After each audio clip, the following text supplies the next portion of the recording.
तो देखो general organic chemistry आज स्टार्ट कर रहे हैं, ठीक है। जनरल ऑर्गेनिक केमिस्ट्री एक्चुअल में ये नहीं बोला जा सकता है कि 11th का ही टॉपिक है, क्योंकि जनरल ऑर्गेनिक केमिस्ट्री हर मोड़ पे ऑर्गेनिक अगर आप पढ़ रहे हो तो जनरल ऑर्गेनिक केमिस्ट्री ही यूज आती है, ठीक है। तो इसको हम लोग देखते हैं कैसे होगा।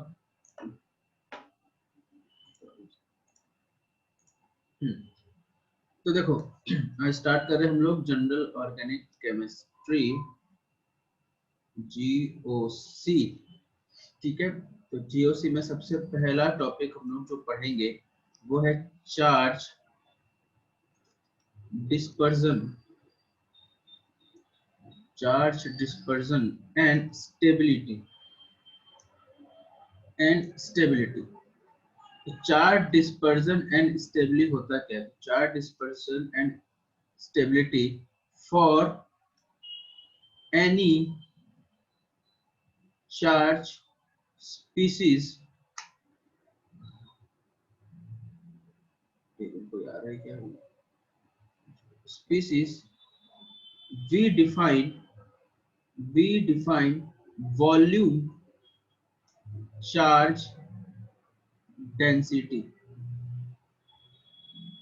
ठीक है। तो जनरल ऑर्गेनिक केमिस्ट्री में वो इंडक्टिव इफेक्ट ये सब स्टार्ट करने से पहले चार्ज के बारे में हमको थोड़ा जानना पड़ेगा, और चार्ज में हम लोग को सबसे ज्यादा जरूरी है वो है VCD, जिसको बोला जाता है वॉल्यूम चार्ज डेंसिटी। अब volume charge density is equal to होता है चार्ज अपॉन साइज, है ना। किसी एटम के ऊपर कैसा कितना चार्ज है, उसकी डेंसिटी कितनी है वो बताता है हमको। VCD इक्वल टू होता है चार्ज अपॉन में साइज, ठीक है। ध्यान देना, अगर किसी कंपाउंड में VCD ज्यादा रहेगा, ये जनरल रूल बना लो, एक जनरल रूल बना लो कि as VCD इंक्रीजेस, अगर किसी एटम के ऊपर में VCD इंक्रीज हो रहा है, मतलब वॉल्यूम चार्ज डेंसिटी इंक्रीज हो रहा है, चार्ज की डेंसिटी उस पर इंक्रीज हो रही है, तो पोटेंशियल एनर्जी भी क्या होगा? इंक्रीज होगा। अगर पोटेंशियल एनर्जी इंक्रीज होगा तो हम बोल सकते हैं कि स्टेबिलिटी डिक्रीज होगा, स्टेबिलिटी डिक्रीजेस। किसी एटम का VCD increases, volume charge density उसमें ज्यादा है, तो उसकी पोटेंशियल एनर्जी भी ज्यादा होगी। अगर पोटेंशियल एनर्जी ज्यादा है तो उसकी स्टेबिलिटी कम होगी, ठीक है। एनर्जी स्टेबिलिटी और एनर्जी दोनों एक दूसरे के इनवर्सली प्रोपोर्शनल होते हैं केमिस्ट्री में, ठीक। अब ध्यान दो, अब एक बहुत इजी टॉपिक पढ़ेंगे जो आप लोग बहुत पढ़ चुके हो बहुत बार, वो है इलेक्ट्रोनेगेटिविटी। इलेक्ट्रोनेगेटिविटी, तो इलेक्ट्रोनेगेटिविटी क्या है बेटा? It is the tendency to pull the bond pair electron towards itself, it is the tendency to pull the bond pair electron towards itself। जैसे मान लो कि A है और ये आपका B, A और सिंगल बॉन्ड B। इफ मैं बोलूं if electronegativity of B is greater than electronegativity of A, तो अगर B की इलेक्ट्रोनेगेटिविटी A से ज्यादा है तो B अपनी तरफ खींचेगा। अगर B अपनी तरफ खींचेगा तो मैं बोल सकता हूँ ये जो बॉन्ड पेयर है, ये एक सिंगल बॉन्ड किससे बना है? एक इलेक्ट्रॉन के पेयर से बना है, ठीक है। ये अपनी तरफ खींचेगा तो थोड़ा सा इसकी तरफ शिफ्ट हो जाएगा। अगर इलेक्ट्रॉन इसकी तरफ शिफ्ट हो रहा है तो इसके ऊपर थोड़ा सा कौन सा चार्ज आएगा? नेगेटिव चार्ज, और इसके ऊपर थोड़ा सा आ जाएगा पॉजिटिव चार्ज। पॉजिटिव चार्ज ये हो जाएगा पोलर, ये हो जाएगा पोलर। तो electronegativity is the tendency showing how tightly closely holds in valence shell electron. It also represent the charge holding capacity of any atom. Electronegativity actual में ये होता है कि कौन कितने टाइटली होल्ड करके रखा है इलेक्ट्रॉन को, कौन कितने टाइटली होल्ड करके रखा है इलेक्ट्रॉन को, वही होता है उसकी इलेक्ट्रोनेगेटिविटी। और हम सब जानते हैं कि इलेक्ट्रोनेगेटिविटी जो होती है वो इनवर्सली प्रोपोर्शनल होता है साइज ऑफ रेडियस, या बोल सकते हो साइज ऑफ एटम, ठीक है। हमको पता है कि पीरियडिक टेबल में अगर आप अलोंग द पीरियड जाओ तो इलेक्ट्रोनेगेटिविटी क्या होता है? इंक्रीज होता है कि डिक्रीज होता है? अलोंग द पीरियड में इलेक्ट्रोनेगेटिविटी की साइज के बारे में बताओ, साइज क्या होता है? डिक्रीज, साइज डिक्रीज होता है, साइज अगर Yes, sir. डिक्रीज होगा तो इलेक्ट्रोनेगेटिविटी क्या होगा, इंक्रीज होगा। तो अलोंग द पीरियड में साइज डिक्रीज होता है लेकिन इलेक्ट्रोनेगेटिविटी इंक्रीज होता है, और अलोंग द ग्रुप में क्या होगा, साइज ड्रास्टिकली इंक्रीज होता है, और साइज अगर इंक्रीज होगा तो इलेक्ट्रोनेगेटिविटी क्या होती है, डिक्रीज होती है। ठीक है, अगर मैं बोलूं कि ऑक्सीजन और नाइट्रोजन में अगर कंपेयर करूं तो दोनों में इलेक्ट्रॉन होल्डिंग कैपेसिटी किसकी ज्यादा है? ऑक्सीजन।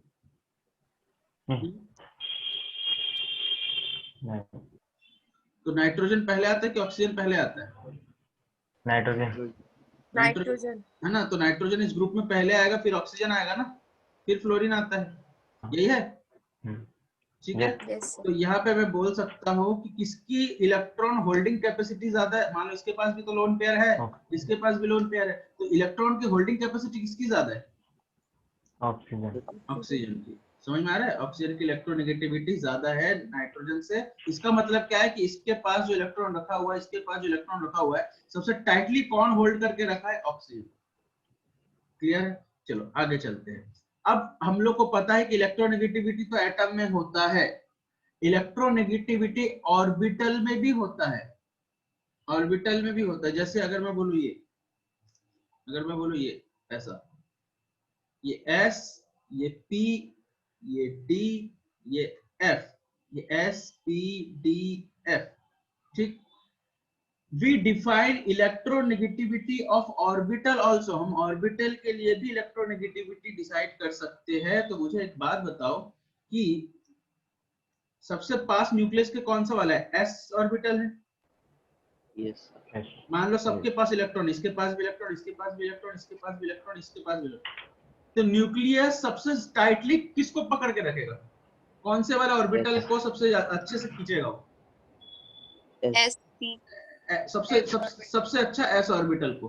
अगर सबसे अच्छा एस ऑर्बिटल को है तो एस ऑर्बिटल पी और एस ऑर्बिटल की खींचने की भी ताकत बढ़ जाएगी, एस ऑर्बिटल को एक्स ऑर्बिटल की भी खींचने की ताकत बढ़ जाएगी ना। वो एस किसको खींचेगा? पी को। पी किसको खींचेगा? डी को।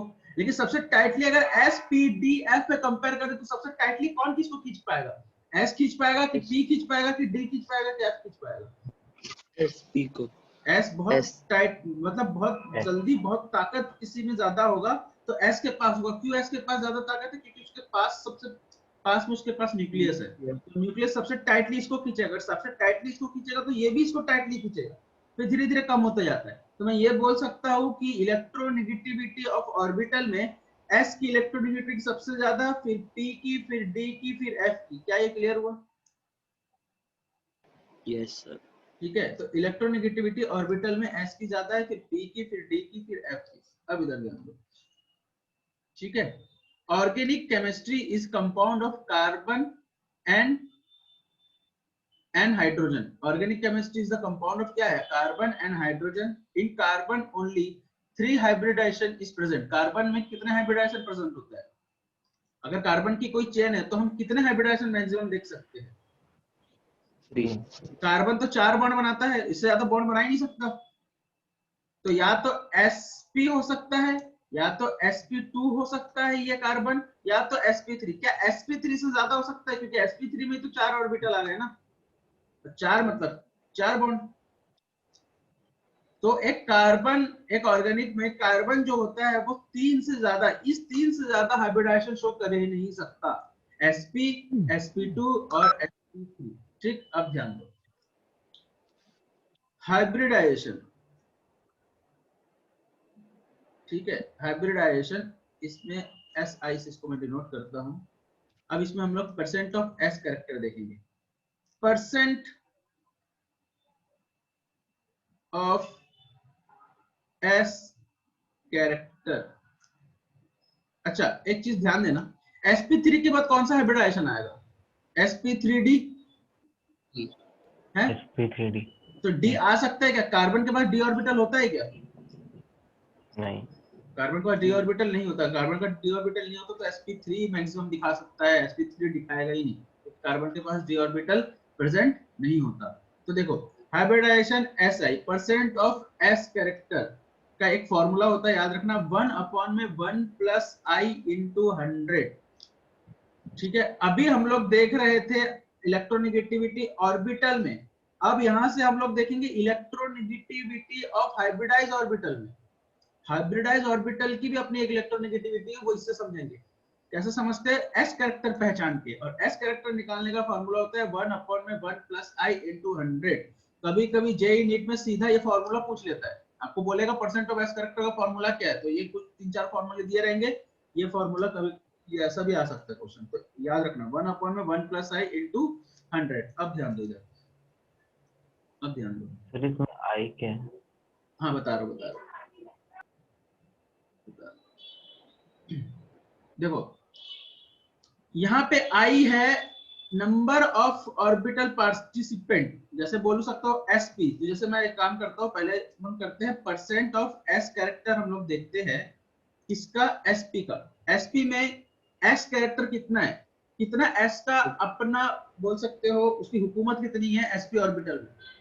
ठीक है, एसपी ऑर्बिटल में एस का कितना पार्टिसिपेशन है, तो अगर मैं बोलूं तो 1/1 प्लस एसपी में कितना ऑर्बिटल यूज हो रहा है? 2। 2 ऑर्बिटल ना। हाँ 2। बिल्कुल ना, 3 हो जाएगा। इसके अलावा कितना हो रहा है, ऐसा होगा तो।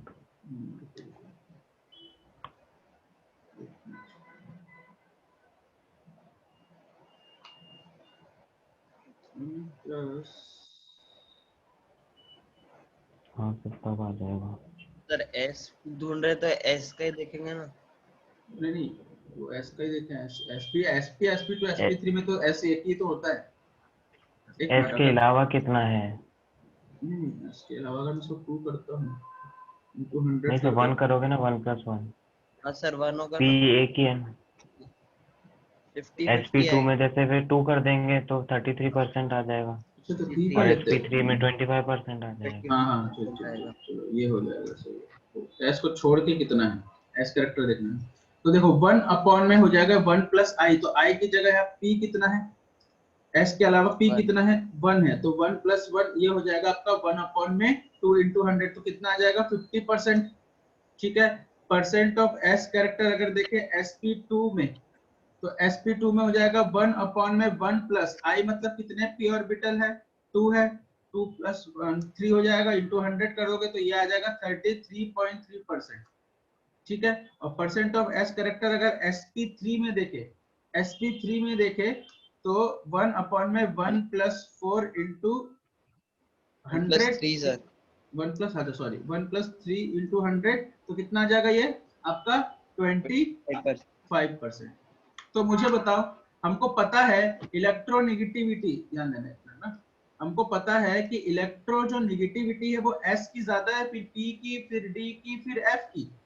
तो मुझे बताओ इलेक्ट्रोनेगेटिविटी sp sp2 की और sp3 में एस कैरेक्टर जिसके पास एस ज्यादा होगा, क्योंकि हमको पता है एस की इलेक्ट्रोनेगेटिविटी ज्यादा है, तो इन तीनों में से एस का कैरेक्टर जिसके पास ज्यादा होगा वही सबसे ज्यादा इलेक्ट्रोनेगेटिव होगा। तो मुझे बताओ किसकी इलेक्ट्रोनेगेटिविटी ज्यादा है?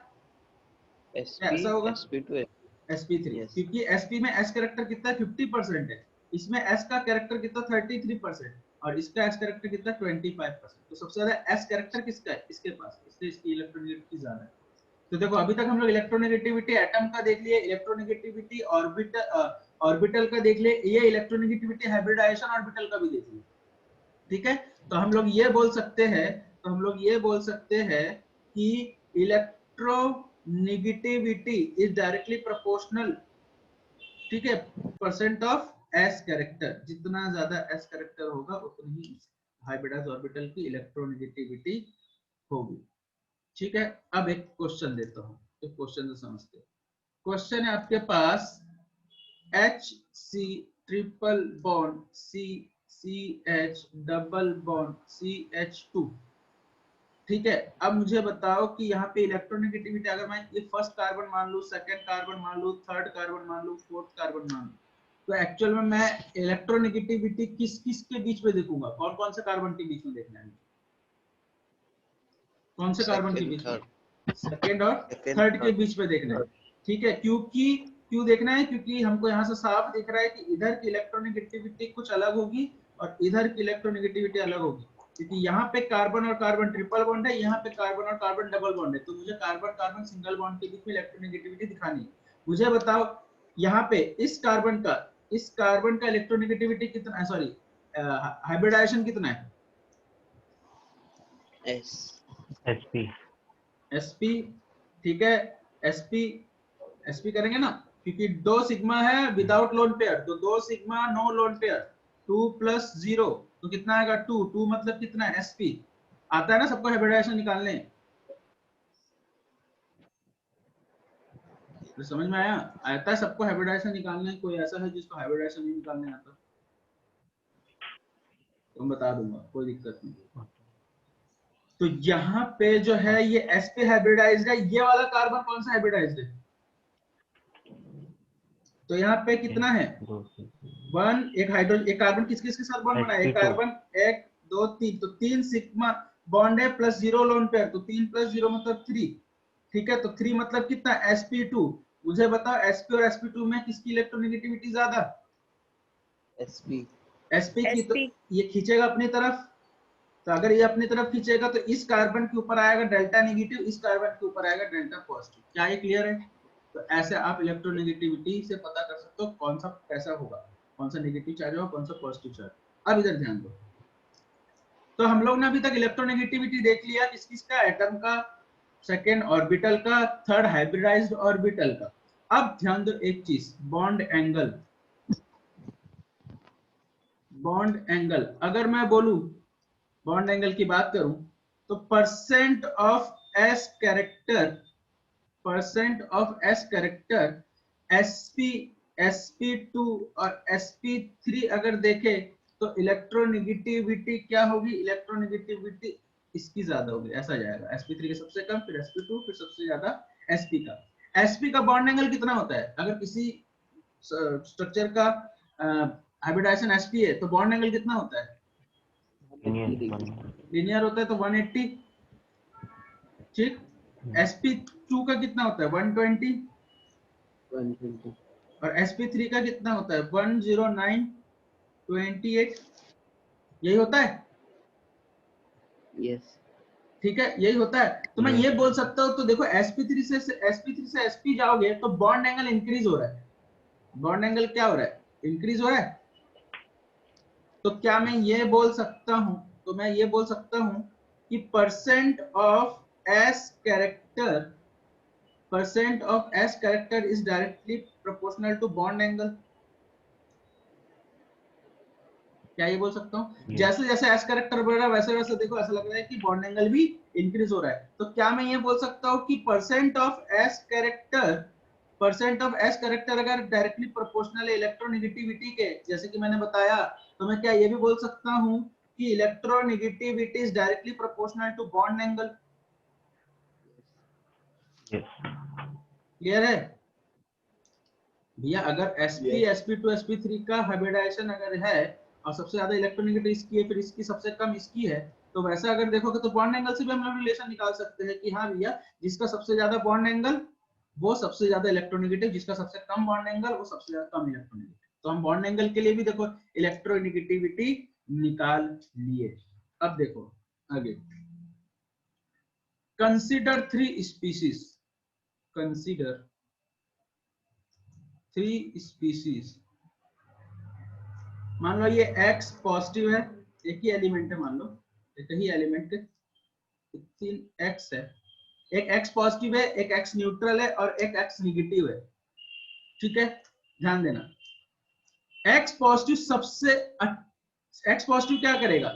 ये इलेक्ट्रॉन को खींच सकता है, और X माइनस क्या कर सकता है? रिपल कर सकता है। X माइनस क्या करेगा? खींचेगा नहीं, ज्यादातर वो रिपल करेगा, ये ना खींचेगा ना रिपल करेगा। तो अगर मैं बोलूं इलेक्ट्रोनेगेटिविटी किसकी ज्यादा है और किसकी कम है, अगर ऑर्डर बोलूं, X पॉजिटिव, अगर X पॉजिटिव इलेक्ट्रोनेगेटिविटी सबसे ज्यादा, फिर न्यूट्रल वाले की, और सबसे कम किसकी होगी? जिसके ऊपर नेगेटिव चार्ज है। क्या ये सही है? क्या ये समझ में आ रहा है? कैटायन की इलेक्ट्रोनेगेटिविटी ज्यादा होती है, फिर उसके बाद न्यूट्रल की इलेक्ट्रोनेगेटिविटी, फिर नेगेटिव चार्ज की। मान लो एक ही एलिमेंट है और एक ही एलिमेंट के ऊपर में आपको मान लो ऐसा आ गया, मान लो ये ऐसा आ गया Cl पॉजिटिव, Cl और Cl नेगेटिव, तो ये एक ही एटम है, तो मुझे बताओ तीनों में किसकी इलेक्ट्रोनेगेटिविटी ज्यादा है? Cl पॉजिटिव की, Cl की, फिर Cl नेगेटिव। क्लियर है? समझ में आ रहा है? Yes. तो मैं बोल सकता हूँ कि all cations are electron withdrawing in nature, electron withdrawal कर रहे हैं। All cations are electron withdrawing in nature and all anions are electron releasing in nature. As positive charge increases, electronegativity increases. जैसे जैसे पॉजिटिव चार्ज बढ़ता जाता है वैसे वैसे इलेक्ट्रोनेगेटिविटी बढ़ते जाती है। जैसे मैं आपको अगर बोलूं C कार्बन है, यहाँ पे मान लो हाइड्रोजन है, ठीक है, हाइड्रोजन लगे हुए मान लो, पूरे हाइड्रोजन लगे हुए, मान के चलता हूँ कि इसके ऊपर इतना बड़ा पॉजिटिव है, इसके बाद थोड़ा छोटा है, इसके बाद थोड़ा छोटा और सबसे छोटा इसमें। अगर मैं फर्स्ट, सेकंड, थर्ड और फोर्थ मानूं तो सबसे ज्यादा इलेक्ट्रोनेगेटिव वाला कार्बन कौन सा है?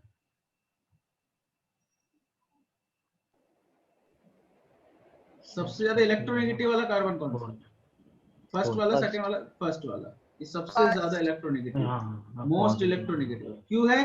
भले कार्बन है लेकिन सबसे पॉजिटिव चार्ज सब में है, लेकिन इसमें बहुत बड़ा पॉजिटिव है, इसमें छोटा पॉजिटिव, इसमें छोटा पॉजिटिव, इसमें छोटा, तो सबसे ज्यादा पॉजिटिव जिसमें होगा वो मोस्ट इलेक्ट्रोनेगेटिव होगा। क्लियर है यहाँ तक? चलो आगे बढ़ते हैं, ठीक है। अब आते हैं हम लोग एंगल स्ट्रेन में। एंगल स्ट्रेन, ठीक है, एंगल स्ट्रेन हमको पता है, एक होता है साइक्लोप्रोपेन, ये होता है आपका साइक्लोब्यूटेन, ये होता है आपका साइक्लोपेंटेन, और होता है ये साइक्लोहेक्सेन, ठीक है। साइक्लोप्रोपेन, साइक्लोब्यूटेन, साइक्लोपेंटेन और साइक्लोहेक्सेन। अगर मैं साइक्लोप्रोपेन की बात करूं, सबसे पहले अगर मैं साइक्लोप्रोपेन की बात करूं, साइक्लोप्रोपेन की बात करूं तो ध्यान देना, बहुत इंपॉर्टेंट है ये, ठीक। हम लोग इस पे भी इलेक्ट्रोनेगेटिविटी निकाल सकते हैं, इन चारों में से कौन सा रिंग ज्यादा इलेक्ट्रोनेगेटिव है, तो कैसे पता करते हैं? देखो साइक्लोप्रोपेन होता कैसे? साइक्लोप्रोपेन होगा आपका ये कार्बन है, कार्बन से इधर में एक बॉन्ड जुड़ा, उधर में एक बॉन्ड जुड़ा, और एक दो बॉन्ड होंगे, वो दो बॉन्ड किसके होंगे? क्या हाइड्रोजन के होंगे? क्या ऐसा होगा? या ये बीच वाला कार्बन है, ये कार्बन है, तो चार बॉन्ड बनाता है, इधर वाला बॉन्ड बना लिया, इधर वाला, जो दो बॉन्ड बचे वो कौन से वाले? हाइड्रोजन के। ध्यान रखना है एक चीज, बाहर वाले बॉन्ड को बोला जाता है ये वाले बाहर वाले, जो बॉन्ड रिंग में पार्टिसिपेट कर रहे हैं और जो बॉन्ड रिंग में पार्टिसिपेट नहीं कर रहे, तो ये हाइड्रोजन वाले बॉन्ड रिंग में पार्टिसिपेट नहीं कर रहे, ऐसे बॉन्ड को बोला जाता है एक्सोसाइक्लिक बॉन्ड, और जो बॉन्ड रिंग में पार्टिसिपेट कर रहे उसको बोला जाता है एंडोसाइक्लिक बॉन्ड, एंडोसाइक्लिक बॉन्ड, ठीक, ये बोला जाता है। तो अब इसको मिटा रहा हूं क्योंकि और कुछ चीजें जरूरत पड़ेगी। तो बाहर वाले बॉन्ड को बोला जाता है एक्सोसाइक्लिक, और जो बॉन्ड रिंग में पार्टिसिपेट कर रहे हैं उसको बोलेंगे एंडोसाइक्लिक। ध्यान दो, मुझे बताओ कि ये कार्बन जो है, ये कार्बन कौन सा हाइब्रिडाइज्ड है? sp3 sp3 हाइब्रिडाइज्ड, ठीक है। sp3 हाइब्रिडाइज्ड है तो इसका बॉन्ड एंगल कितना होना चाहिए? 109, 0.28। ये 128, मतलब 0.28, वो ठीक है। तो मतलब मैं फिर मिला के बोल रहा हूँ 109 डिग्री होना चाहिए, तो मतलब इसको होना चाहिए 109 डिग्री। ध्यान दो, इसको होना चाहिए 109 डिग्री, लेकिन होता कितना है?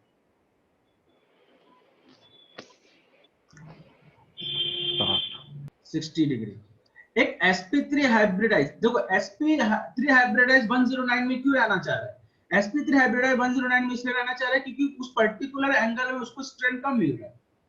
एक लीनियर वाला 180 डिग्री में क्यों रहना चाहता है? क्योंकि उस लीनियर वाले को 180 डिग्री में स्ट्रेन सबसे कम मिल रहा है।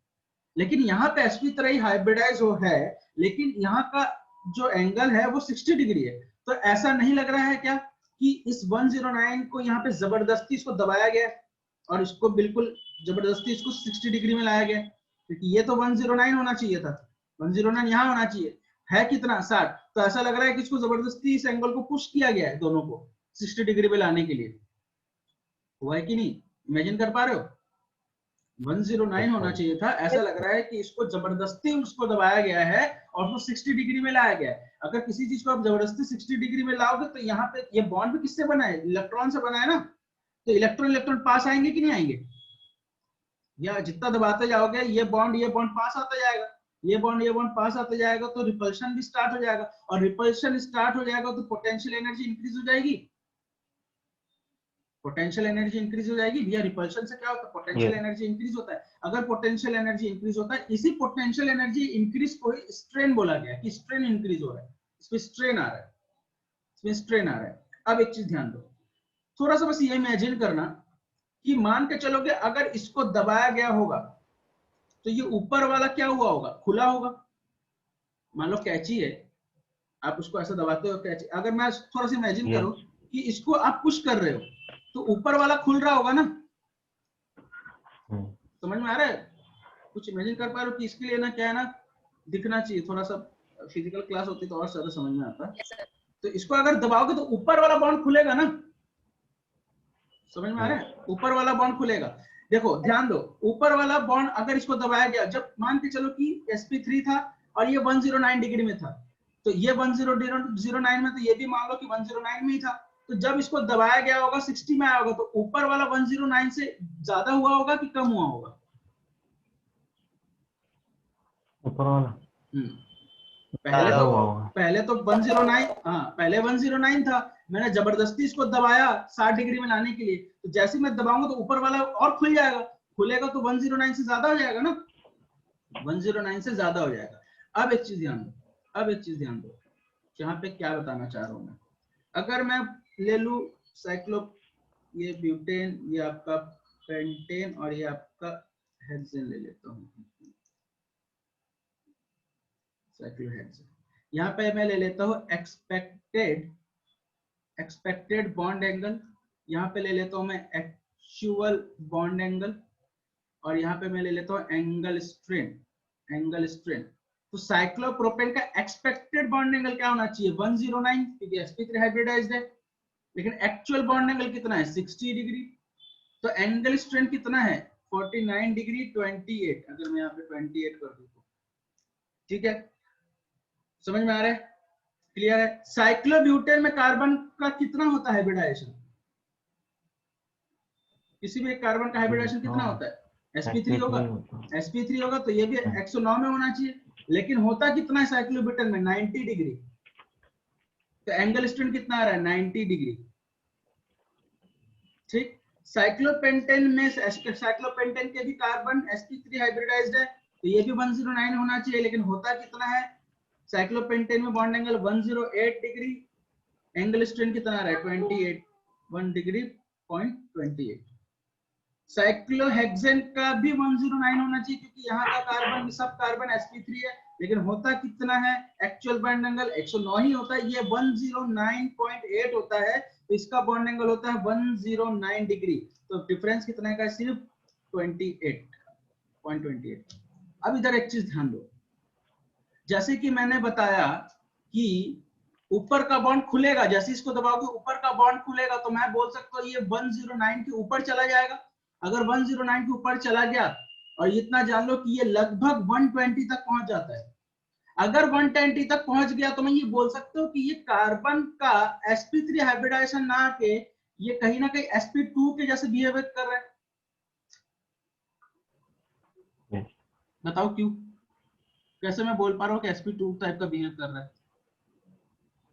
ऊपर वाले बॉन्ड के बीच में 120 है, sp2 में 120 दिखाता है ना।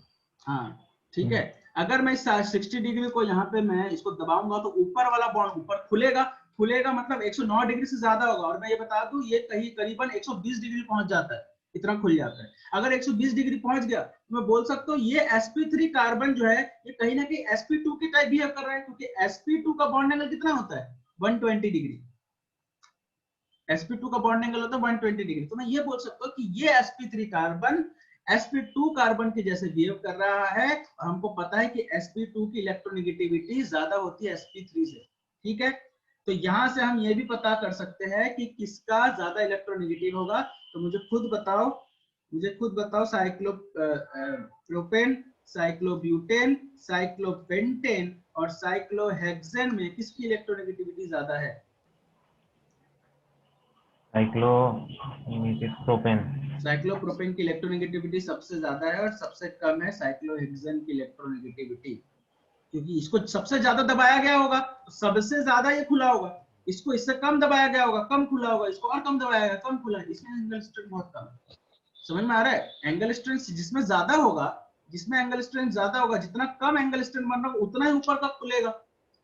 समझ में आ रहा है क्या बोलना चाह रहा हूँ? तो जितना ज्यादा ऊपर का खुलेगा उतना ही ज्यादा sp2 कैरेक्टर शो करेगा। तो मैं ये बोल सकता हूँ कि इलेक्ट्रोनेगेटिविटी का ऑर्डर इसमें ये होता है। चलो मैं क्वेश्चन से बता रहा हूँ, क्वेश्चन देखते हैं। मान लो ऐसा आ गया क्वेश्चन आपके पास,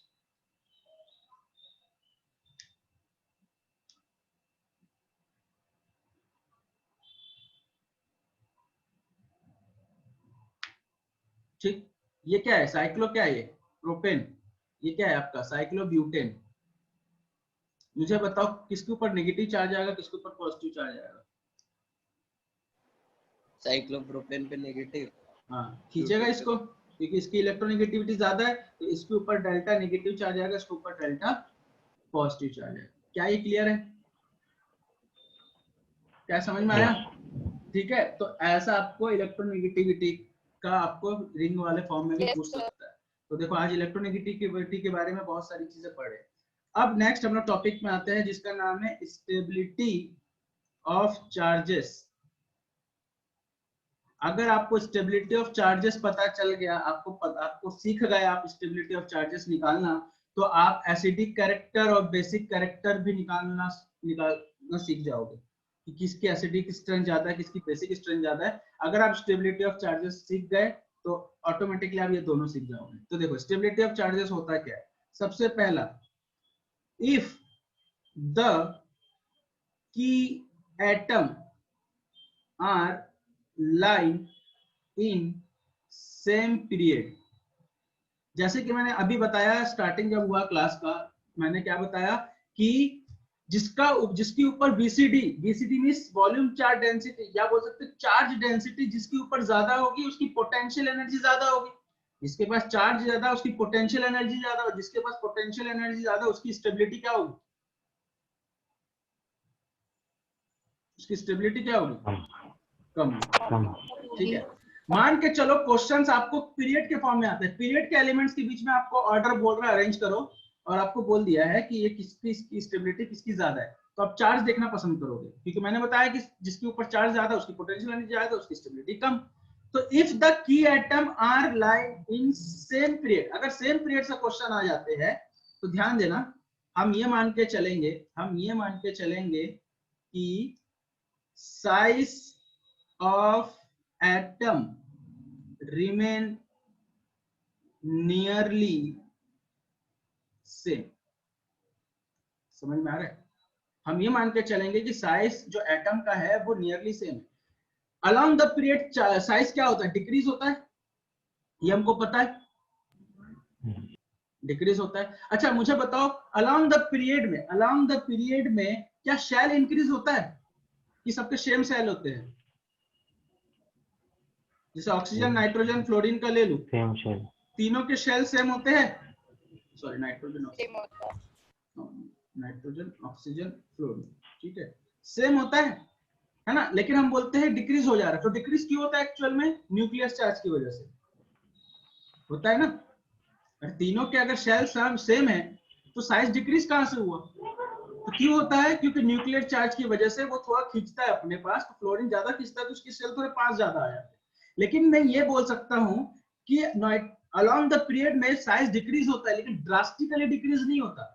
अगर मैं बोलूं कि नाइट्रोजन का अगर 1 नैनोमीटर है, मान लो इसकी साइज 1 नैनोमीटर है, तो इसकी साइज होगी 1.2 नैनोमीटर। डिक्रीज हो रहा है लेकिन ड्रास्टिकली डिक्रीज नहीं हो रहा है। तो हम ये मान के चलेंगे कि अलोंग द पीरियड में सभी एटम के साइज क्या है?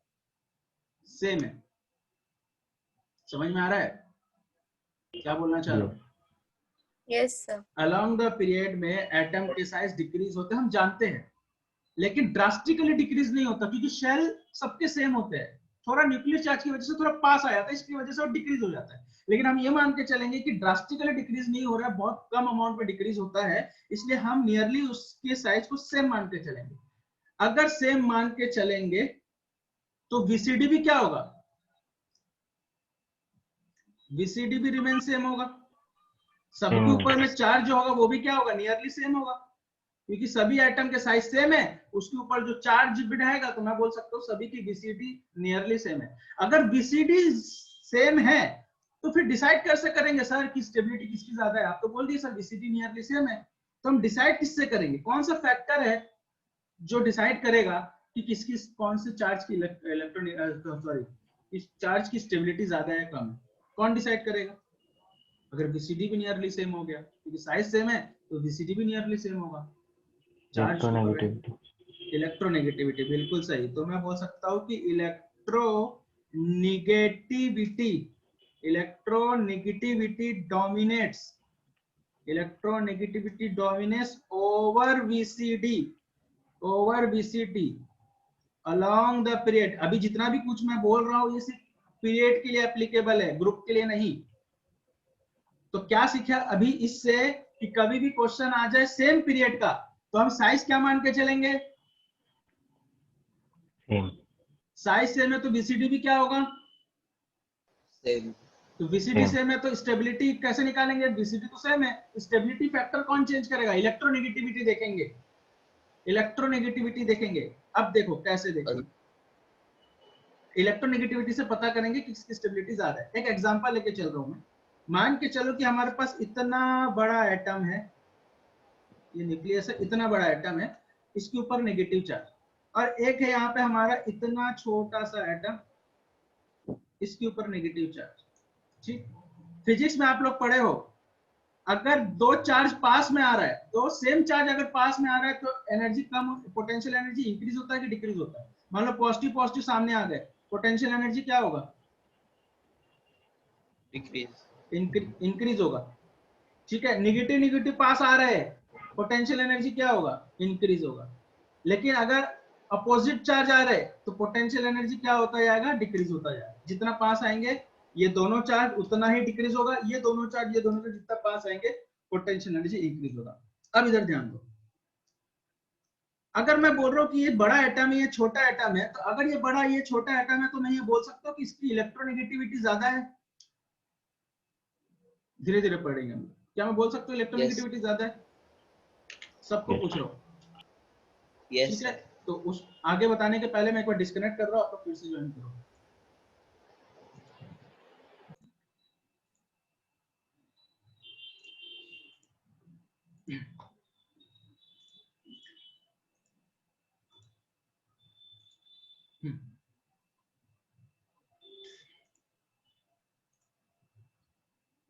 ठीक है, मैंने एग्जांपल क्या माना, एक बड़ा एटम है,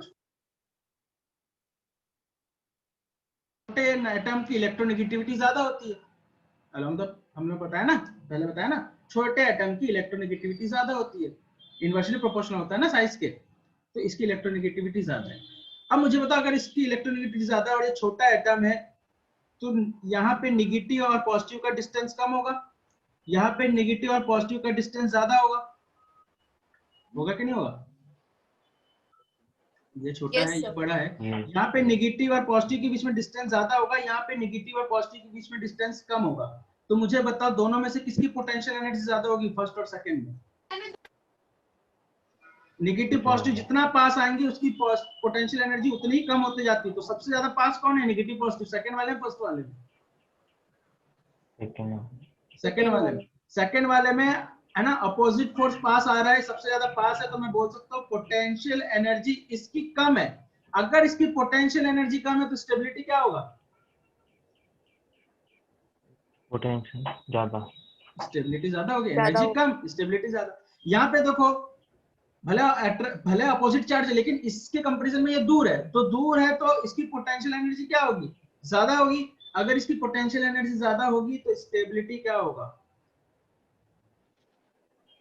कम होगा कि नहीं होगा? स्टेबिलिटी कम होगा। तो मैं ये बोल सकता हूं कि स्टेबिलिटी अगर मैं देखूं तो 2 की ज्यादा है 1 से। क्या है सही है? क्या ये सही है? क्लियर है? अब इधर ध्यान दो। Yes। ये तो एक एग्जांपल ले लिया। अब मैं ले रहा हूं यहाँ पे एक और एग्जांपल ले रहा हूं। ये आपका एक एटम है, थोड़ा बड़ा एटम है, ये एक थोड़ा सा छोटा एटम है। ठीक है, सेकंड वाला छोटा है, फर्स्ट वाला बड़ा है। लेकिन अब यहाँ पे है पॉजिटिव चार्ज, यहाँ पे है पॉजिटिव चार्ज मान लो, ठीक है। अब मुझे बताओ दोनों में से छोटा सेकंड वाला है, सेकंड वाला अगर छोटा है तो मैं बोल सकता हूँ इलेक्ट्रोनेगेटिविटी इसकी ज्यादा है, इलेक्ट्रोनेगेटिविटी इसकी ज्यादा है। अब मुझे एक बात बताओ, दोनों में से किसकी पोटेंशियल एनर्जी ज्यादा होगी, किसकी कम होगी? इस वाले की कम होगी, इस वाले की कम होगी। सेकंड की इस ज्यादा होगी। वाले सेकंड की ज्यादा होगी। क्यों Second ज्यादा की होगी? ज्यादा क्योंकि अब यह ऑपोजिट चार्ज नहीं है बेटा, यहाँ पे अलग है ना, ये सेम चार्ज पास आ रहा है। अगर सेम चार्ज, जो ऑपोजिट चार्ज जितना पास आएगा उसकी पोटेंशियल एनर्जी उतनी कम, और यहाँ पे सेम चार्ज जितना ज्यादा पास आएगा उसकी पोटेंशियल एनर्जी उतनी ज्यादा। तो मैं बोल सकता हूँ कि सेकंड वाले की पोटेंशियल एनर्जी ज्यादा है और फर्स्ट वाले की पोटेंशियल एनर्जी कम है। क्लियर है? तो मैं ये बोल सकता हूँ सेकंड वाले का पोटेंशियल एनर्जी ज्यादा, तो स्टेबिलिटी का क्या क्या होगा, कम होगा, और फर्स्ट वाले में स्टेबिलिटी क्या होगा, ज्यादा होगा। तो क्या ये चीज उल्टा ऊपर में था? yes, तो मैं ये बोल सकता हूं, ये मैं बोल सकता हूं कि छोटे एटम में, ध्यान दो कंक्लूजन क्या निकाल रहा हूं, ध्यान से सुनना। क्या मैं ये बोल सकता हूं छोटे एटम में नेगेटिव चार्ज ज्यादा स्टेबल होता है और छोटे एटम में पॉजिटिव चार्ज कम स्टेबल होता है? ये बोल सकता हूं छोटे एटम में नेगेटिव चार्ज ज्यादा स्टेबल होता है और छोटे एटम में पॉजिटिव चार्ज कम स्टेबल होता है। क्या ये समझ में आया? क्या ये क्लियर है? कंक्लूजन, एक कंक्लूजन और निकाल रहा हूं, ध्यान से सुनना। क्या मैं ये बोल सकता हूं नेगेटिव चार्ज, फर्स्ट वाले को देखो, क्या मैं ये बोल सकता हूं negative charge is always more stable on more electronegative element? Negative charge is always stable in more electronegative element, क्योंकि इन दोनों में से इलेक्ट्रोनेगेटिव ज्यादा कौन है? सेकंड वाला ना, यस सर। सेकंड वाला। yes, तो अब हमको पता है कि फर्स्ट वाला ज्यादा कम स्टेबल है, सेकंड वाला ज्यादा स्टेबल है। तो इसका कंक्लूजन क्या निकल रहा है कि negative charge is always more stable on more electronegative atom. और सेकंड वाले से क्या कंक्लूजन निकल रहा है? Positive charge is more stable in less electronegative element. Less electronegative. क्या ये क्लियर है? ये दो पॉइंट हमेशा याद रखना। Negative charge is always more stable on more electronegative atom और positive charge is more stable on a less electronegative atom. Clear है?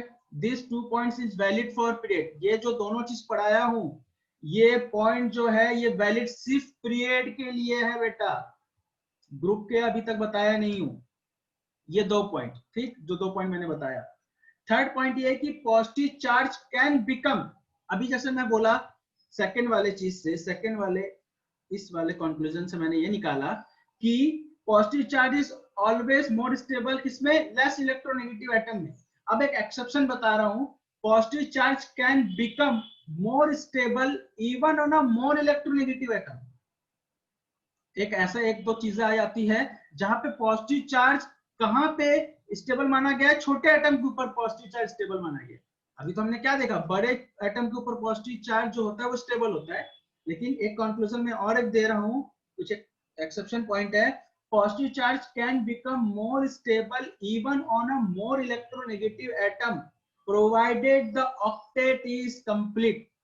लेकिन ऑक्टेट कंप्लीट होना चाहिए। जैसे अगर मैं बोलूं, पहले मैं ऊपर का चीज करके बता रहा हूं, जैसे मान के चलो कि ऑक्सीजन पे पॉजिटिव चार्ज और नाइट्रोजन पे पॉजिटिव चार्ज, मुझे बताओ दोनों में स्टेबल कौन है?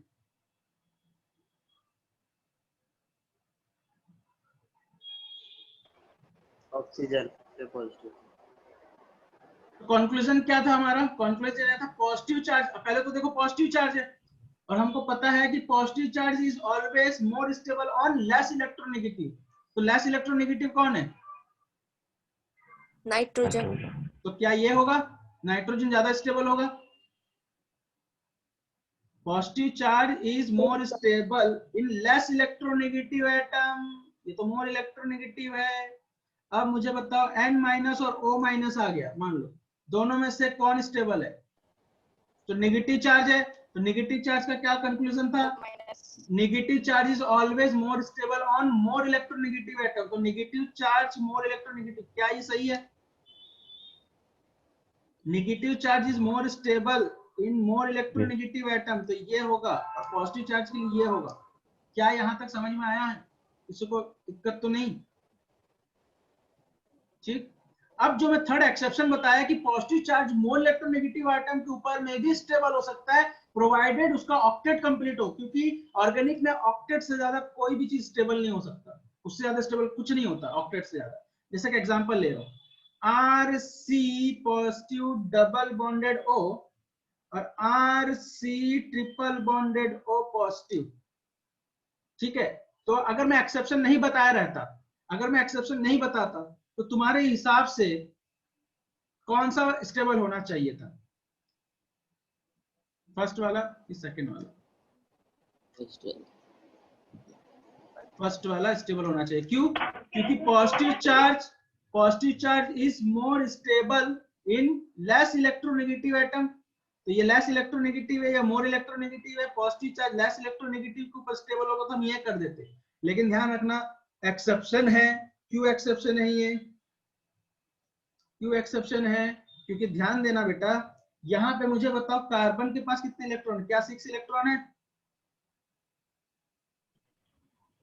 yes, ऑक्सीजन के पास कितना इलेक्ट्रॉन है? 8 इलेक्ट्रॉन। ठीक। यहां कार्बन के पास कितना इलेक्ट्रॉन है? 8 इलेक्ट्रॉन। यहां ऑक्सीजन के पास कितना इलेक्ट्रॉन है? 8 इलेक्ट्रॉन। 6 6 इलेक्ट्रॉन। हाँ 8 round कर इलेक्ट्रॉन। देंगे। तो मुझे बताओ, है ना, इसमें 6 इलेक्ट्रॉन है, इसमें 8 इलेक्ट्रॉन है, ठीक है। तो इस केस में कौन सा स्टेबल होगा? ये वाला स्टेबल होगा। क्यों? क्योंकि भले इसके ऊपर पॉजिटिव चार्ज है, भले ही अनस्टेबल है कार्बन से, लेकिन इसका ऑक्टेट कंप्लीट है। क्लियर? समझ में आ रहा है? ठीक है। अगर यहाँ पे ऑक्टेट कंप्लीट नहीं होता तो ये आंसर सही था, लेकिन इसके ऊपर पॉजिटिव चार्ज है, भले मोर इलेक्ट्रोनेगेटिव के ऊपर पॉजिटिव चार्ज है, तो इसको अनस्टेबल होना था, लेकिन स्टेबल क्यों है? कि जिसका ऑक्टेट कंप्लीट है। यहाँ पे ऑक्टेट कंप्लीट नहीं है, इस कार्बन का ऑक्टेट कंप्लीट नहीं है, लेकिन इसका ऑक्टेट कंप्लीट है, इसलिए। तो एक्सेप्शन कभी कभी आते हैं। समझ में आया? क्लियर है? ठीक है। तो चलो आगे बढ़ते। ये तो हो गया बेटा अलोंग द पीरियड। अब अलोंग द ग्रुप, इसके बाद मैं बहुत सारा क्वेश्चन दूंगा, और क्वेश्चन एक तो समझाऊंगा और बाकी मैं ना आपको भेजूंगा होमवर्क, उसको आपको बना के आज ही मेरे को पर्सनल व्हाट्सएप करोगे, बना के हर कोई स्टूडेंट, तभी मैं फिर ना अगली बार ऑर्गेनिक पढ़ाऊंगा, नहीं पढ़ाऊंगा। चलो देखो, अब आते हैं अलोंग द पीरियड। ठीक है। तो एक बार मेरे को जल्दी से समराइज करो, अलोंग द पीरियड की बात आएगी तो क्या क्या चीज ध्यान में रखना, जल्दी जल्दी बताओ कोई एक।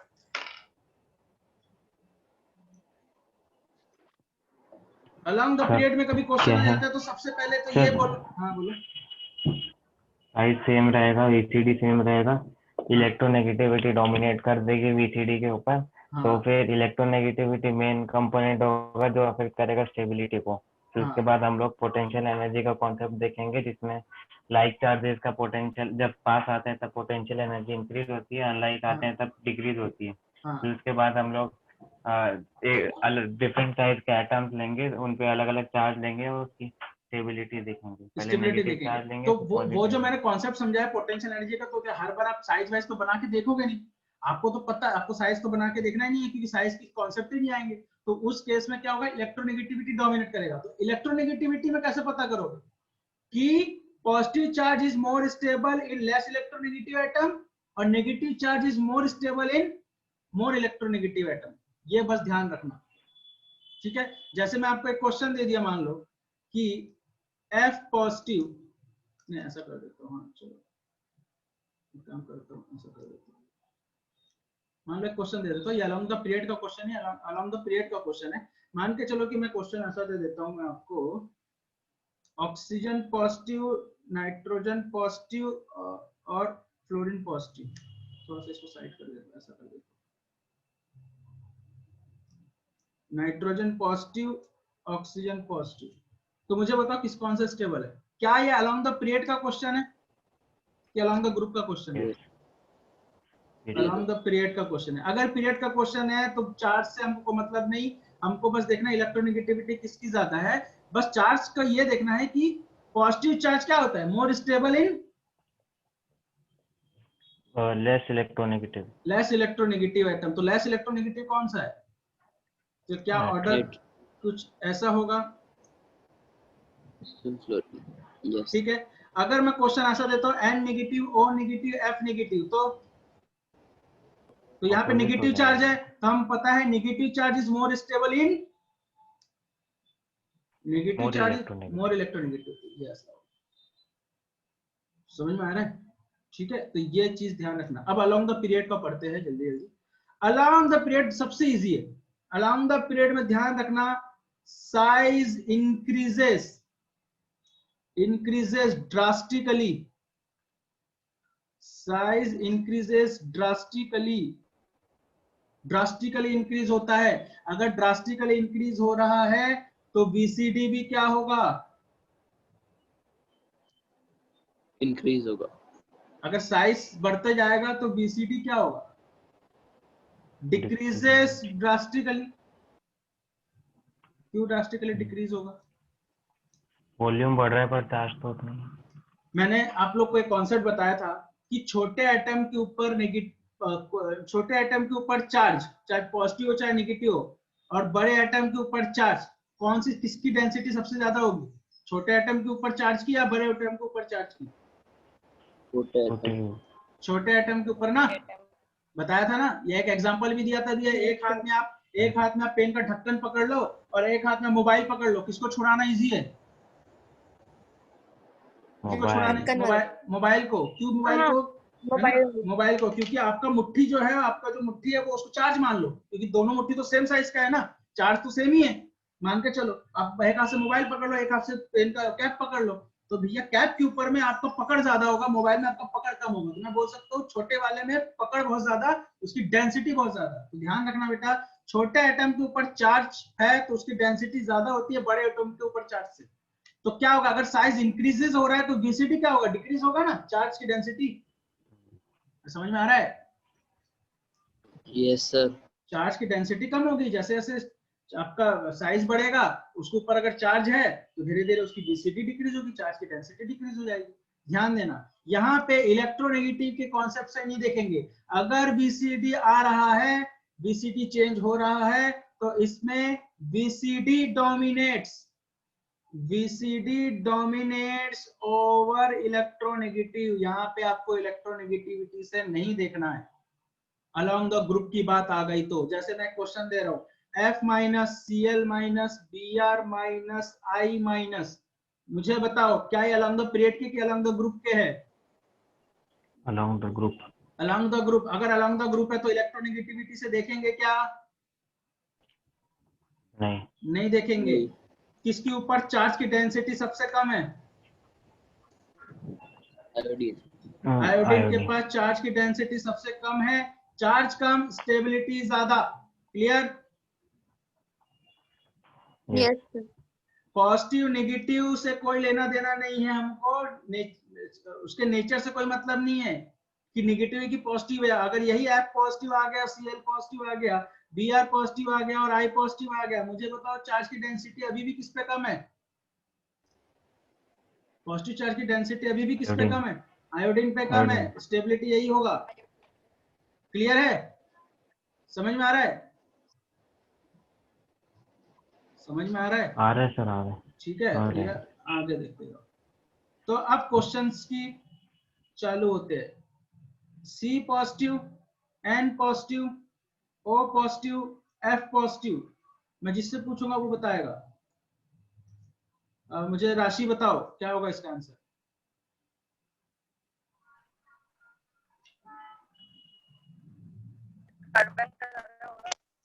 कार्बन का सबसे ज्यादा होगा क्या? ऐसा होगा?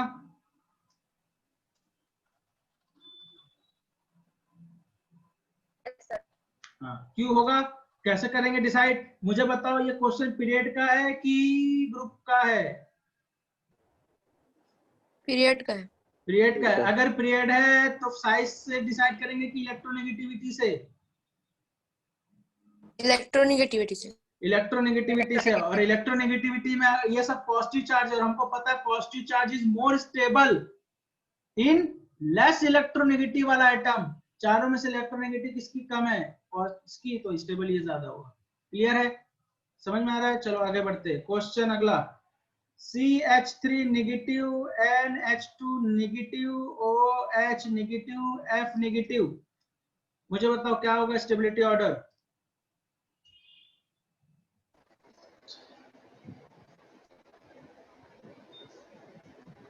सबसे ज्यादा स्टेबल कौन होगा? सबसे सर ज्यादा F नेगेटिव।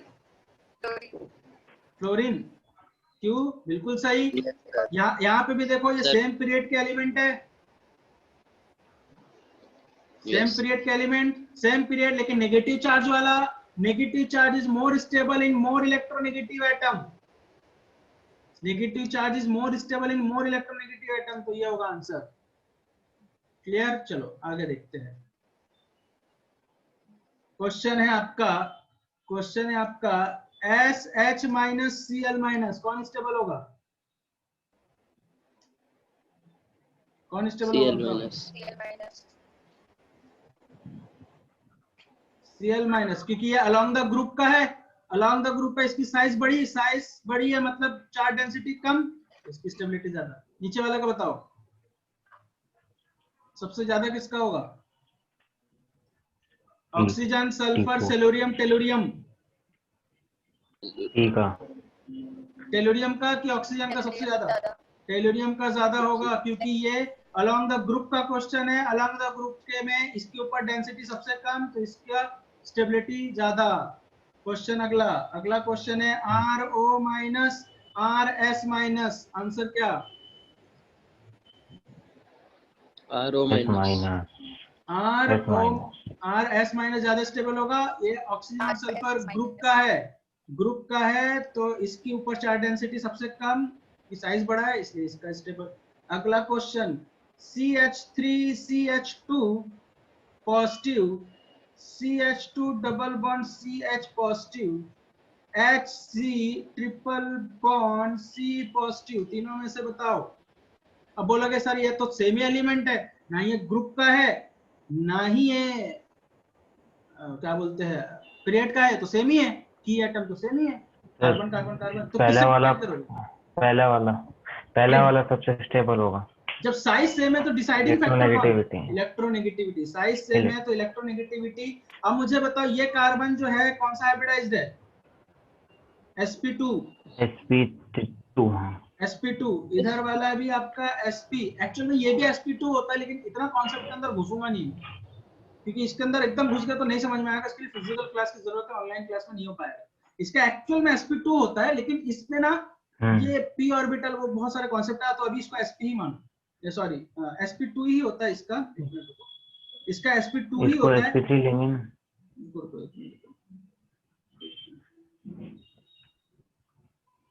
ये कितना है इसका हो रहा है? चार्ज सर sp2 होगा ना, इसका sp3 होगा पहले अच्छा, वाले इसका का। पहले वाले का sp3 होगा, सही है, पहले वाले का sp3 होगा, उसमें तो इलेक्ट्रॉन दिया है, और यहाँ पे sp2 आपका sp2 होगा, ये आपका हो जाएगा sp।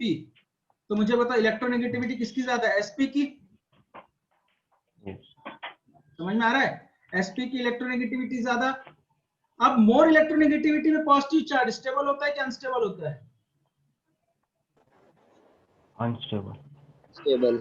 हाँ, मोर इलेक्ट्रोनेगेटिव में पॉजिटिव चार्ज अनस्टेबल। अनस्टेबल ना, मोर इलेक्ट्रोनेगेटिव के ऊपर ये, क्योंकि मोर इलेक्ट्रोनेगेटिव पर पॉजिटिव चार्ज अनस्टेबल, तो ये होगा।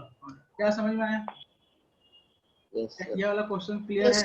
मोर इलेक्ट्रोनेगेटिव के ऊपर पॉजिटिव चार्ज अनस्टेबल, हमको ये पता है, यही बस देखना आपको इलेक्ट्रोनेगेटिव वाले कॉन्सेप्ट में। एक दो क्वेश्चन और करते फिर आपको होमवर्क दे दूंगा मैं। क्वेश्चन है आपका ये नेगेटिव नेगेटिव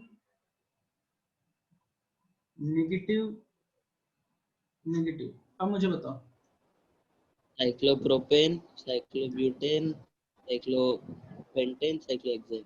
देखो अब यहाँ पे तो साइज वाइज का कुछ है नहीं, यहाँ पे तो इलेक्ट्रोनेगेटिविटी से देखेंगे, तो इलेक्ट्रोनेगेटिविटी किसकी ज्यादा है?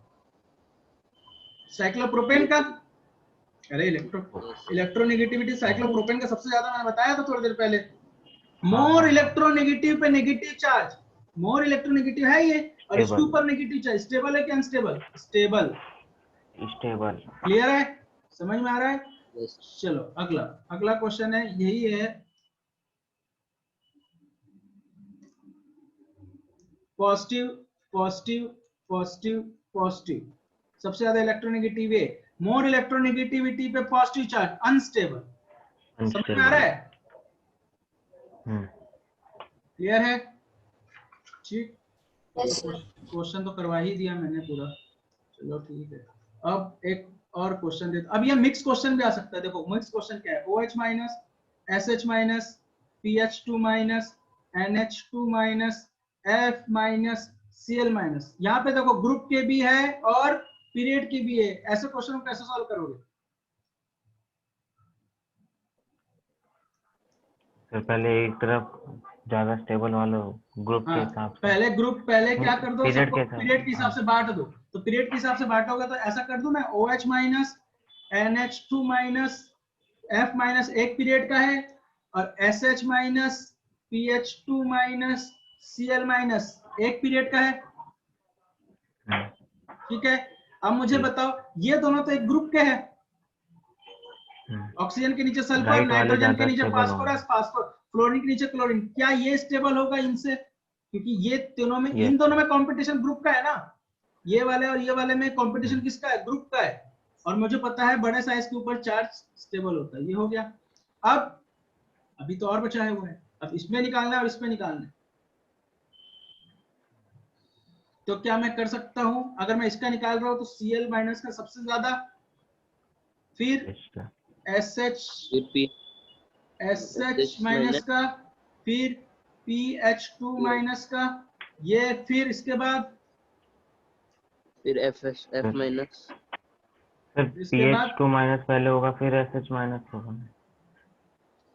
नहीं ठीक है ठीक है ठीक है ठीक है, हाँ ठीक है ना, ठीक है। पास। हाँ, इसके बाद F माइनस, फिर फिर OH OH माइनस, फिर फिर NH2 माइनस।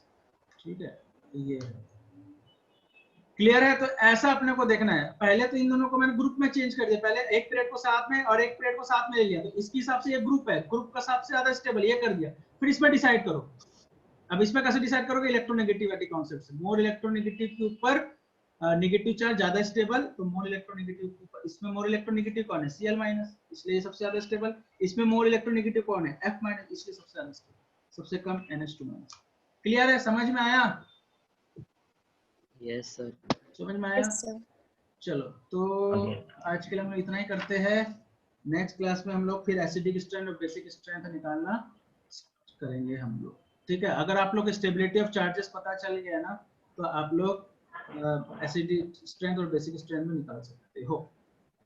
ठीक, तो चलो आज के लिए इतना ही करते हैं। नेक्स्ट क्लास में हम लोग और आगे का पढ़ेंगे। ठीक, कल हम लोग नेक्स्ट क्लास में हम लोग वो जो अपना एल्काइल हाइड्राइड चल रहा था उसको भी कवर करेंगे। ठीक, किसी को डाउट है तो पूछ लो अभी।